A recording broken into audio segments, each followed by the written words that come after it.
আসসালামু আলাইকুম। আশা করি সবাই ভালো আছেন। আমরাও আলহামদুলিল্লাহ ভালো আছি।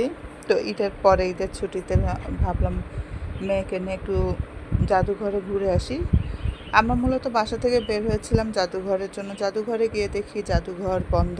সেদিন বৃহস্পতিবার ছিল, এজন্য জাদুঘর বন্ধ। সবাই সরকারি ছুটি কাটাচ্ছে। আশেপাশে সবাই বলল যে আপনারা লালবাগের কেল্লায় চলে যেতে পারেন, সেখানে ঘুরে দেখে আপনাদের ভালো লাগবে। তো তাদের কথা শুনে ভাবলাম যেহেতু বের হয়েছি কোথাও তো ঘুরতে যেতেই হবে, সেজন্য আমরা চলে গেলাম লালবাগের কেল্লাতে। আমার মেয়ের খুব মন খারাপ, ও যেখানে যেতে চাচ্ছে সেখানে যেতে পারছে না, সম্পূর্ণ ভিন্ন জায়গায় আমরা এখন ওকে নিয়ে যাচ্ছি।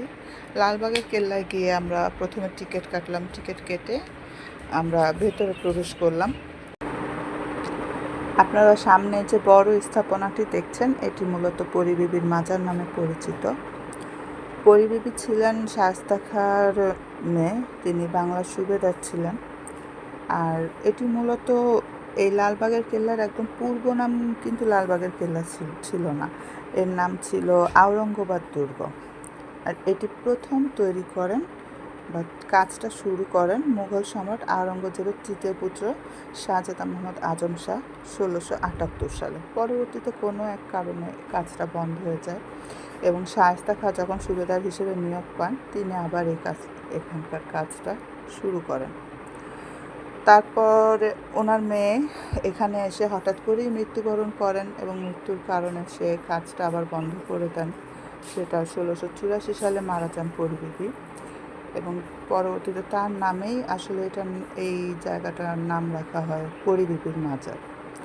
আমরা এখন যে কবরটি দেখছি, এটি হচ্ছে বাংলার সুবেদার শায়েস্তা খাঁর মানে পালিতা কন্যা শামশাদ বানুর সমাধি।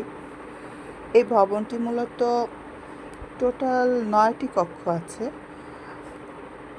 সামনে আপনারা এখন যে কবরটি দেখছেন, এখানে মোট 3টি কবর। মূল কবর হচ্ছে খোদাবন্দ মির্জা বাঙালির সমাধি, আর দুই পাশে যে দুটো কবর আছে সে দুটো বাচ্চার কবর, এবং তাদের পরিচয় হয়তো কোনো কারণে বা কোনোভাবে কেউ সংগ্রহ করতে পারেনি, তাই অজ্ঞাতনামা লিখেছে। আর ঠিক এই বরাবর যে কবরটা, সেটা হচ্ছে পরীবিবির মাজার। এই মাজারের এটা হচ্ছে পরীবিবির কবর। এই পুরো মাজারটাতে তো সব মিলিয়ে আপনার 9টি কক্ষ, একদম মধ্যে যে কক্ষ সেখানে পরীবিবির কবর। এছাড়া অন্যান্য ঘরগুলো বা কক্ষগুলো একদমই খালি। আপনারা দেখতে পাচ্ছেন এখানে খুব সুন্দর করে চারপাশে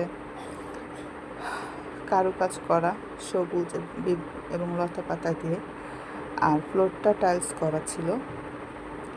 আর সবচেয়ে বড় কথা, এর যে ছাদ হচ্ছে কালো মার্বেল পাথরের তৈরি এবং পাথরগুলো এমনভাবে বসানো যে এটা বাংলাদেশে একটা মাত্র ভবনই আছে, সেটা হচ্ছে এই পরীবিবির মাজার, যার ছাদটা তৈরি করা হয়েছে কালো পাথর দিয়ে এবং এমনভাবে বসানো হয়েছে, এটা সম্পূর্ণ ইউনিক এবং অন্যরকম। এটা আসলে না দেখলে বোঝা যাবে না। আমরা এখন পরবর্তী যে রুম বা কক্ষ, সেখানে দেখছি যে আসলে এই রুমগুলো একদমই ফাঁকা, সবগুলো রুমই খালি, ফাঁকা, আগেরটার মতোই। ছাদগুলো ঠিক একইভাবে কালো মার্বেল পাথর দিয়ে তৈরি করা। মানে ভাবতে আশ্চর্য লাগে যে কত বছর আগে, প্রায় 400 বছর আগের এই ভবন, তখন এই মার্বেল পাথরগুলো খুব সুন্দর ধাপে ধাপে বসিয়ে কিভাবে ছাদটা তৈরি করা হয়েছে, মানে আশ্চর্য হই। মানে তাদের বুদ্ধি, আসলে ওই সময় যারা ইঞ্জিনিয়ারিং করতো তাদের মেধা আর এখনকার মেধা আসলে অনেক পার্থক্য। যে ওই সময় তাদের চিন্তা ভাবনা কত অ্যাডভান্স ছিল, এখনও অ্যাডভান্স, কিন্তু দুইটার সময়ের মধ্যে অনেক পার্থক্য প্রযুক্তিগত। আর আপনারা পরীবিবির মাজারের চারপাশেই সুন্দর করে তারা পানির ফোয়ারা তৈরি করেছে। এই রুমটা আপনারা দেখবেন এই পাশ থেকে একদম ওই পাশ পর্যন্ত দেখা যাচ্ছে, সবগুলো রুমই ফাঁকা। ভেতরে আসলে কোনো ফার্নিচার বা কোনো কিছুই নেই, জাস্ট এটা মাজার হিসেবে পরিচিত। গেটগুলো আটকানো, ভেতরে কেউ প্রবেশ করতে পারবে না, বাইরে থেকেই দেখছে সবাই। আর এই রুমের ছাদটাও, প্রতিটা ছাদই ঠিক একইভাবে করা।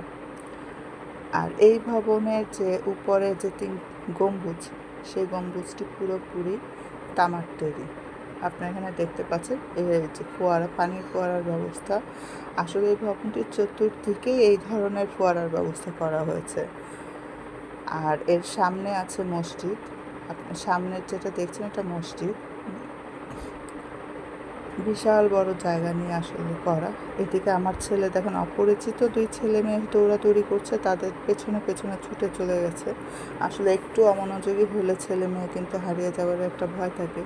ছোট বাচ্চারা, আসলে ছোট বাচ্চা দেখতে খুব পছন্দ করে, খেলার সঙ্গী পেলে ওদের আর কোনো কিছু মনে থাকে না। ওই যে গম্বুজটি দেখছেন, ওটা হচ্ছে সম্পূর্ণটাই তামার তৈরি। আর চতুর্পাশে বিশাল উঁচু প্রাচীর দিয়ে ঘেরা এই পরিবিবির মাজার। আসলে আমাদের সকলেরই ইতিহাস ঐতিহ্য সম্পর্কে জানা উচিত। বাংলার সুবেদার শায়েস্তা খাঁর কন্যা পরিবিবি, যে তার আসলে মূল নাম ছিল ইরান দুঃখ রহমত বানু, তাকে পরিবিবি নামে ডাকা হতো। আর এটি হচ্ছে মসজিদ, এটাও সেই সময়েরই তৈরি। মসজিদের দরজাও লক করা ছিল, আটকানো ছিল, ভেতরে কাউকে প্রবেশ করতে দেওয়া হচ্ছে না। ঢুকতে পারলে দেখা যেত আসলে ভেতরে ঘুরে। মসজিদটাও খুব পুরনো, সুন্দর। মসজিদের উপরে বড় বড় 3টি মিনার আছে। আজকে আপনাদেরকে শুধু দেখালাম পরিবিবির যে মাজার, সেটা। পরবর্তীতে আসবো আমি হাম্মামখানা নিয়ে।